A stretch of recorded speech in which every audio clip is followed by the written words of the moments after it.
రాష్ట్రాన్ని దౌర్జన్యాల నుంచి, రాష్ట్రాన్ని అల్లరి మూకల నుంచి లా అండ్ ఆర్డర్ కాపాడవలసిన హెడ్ క్వార్టర్ గేటు దగ్గర ఉంచవలసి వచ్చింది, బైఠాయించాల్సి వచ్చింది.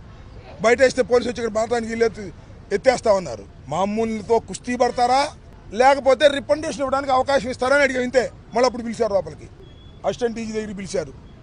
అక్కడ రిప్రజెంటేషన్ ఇచ్చాం, వచ్చాం. ఇది జరిగినటువంటి విషయం. ఇంత అవసరమా డీజీపీ గారికి? ఇప్పటికి సుమారుగా 10-15 సార్లు వచ్చాం మేము. ఒక్కరోజు కూడా డీజీపీ గారు మా మొహం చూడటానికి సిద్ధంగా లేడు. కానీ రెస్పాన్సిబిలిటీ లేదు. వాట్ ఈస్ దిస్ అని అడుగుతా ఉన్నా. డీజీపీ గారు ఆఫీస్ ముందు నుంచి అడుగుతా ఉన్నా. ఇదేనా లా అండ్ ఆర్డర్ కాపాడవలసినటువంటి డీజీపీ చేయాల్సిన పని? మేము ఇస్తే రిప్రజెంటేషన్ తీసుకోవడానికి కూడా నిరాకరిస్తేలాగా చివరికి దానికోసం కుస్తీ పట్టాలా మేము? ఎంత దౌర్భాగ్యంగా ఉంది వాళ్ళ లా అండ్ ఆర్డర్ పరిస్థితి. చాలామంది మిత్రులు మాట్లాడారు, ఇది పోలీసుల నిర్లక్ష్య వైఖరి వల్ల ముందుగానే అనుకున్న విధంగా హత్య గావించబడ్డాడు సల్మాన్. దీనిలో పోలీసుల బాధ్యత కూడా ఉంది. పోలీసు ఎంక్వైరీ జరిగితే అంత అన్యాయం జరిగింది కేసు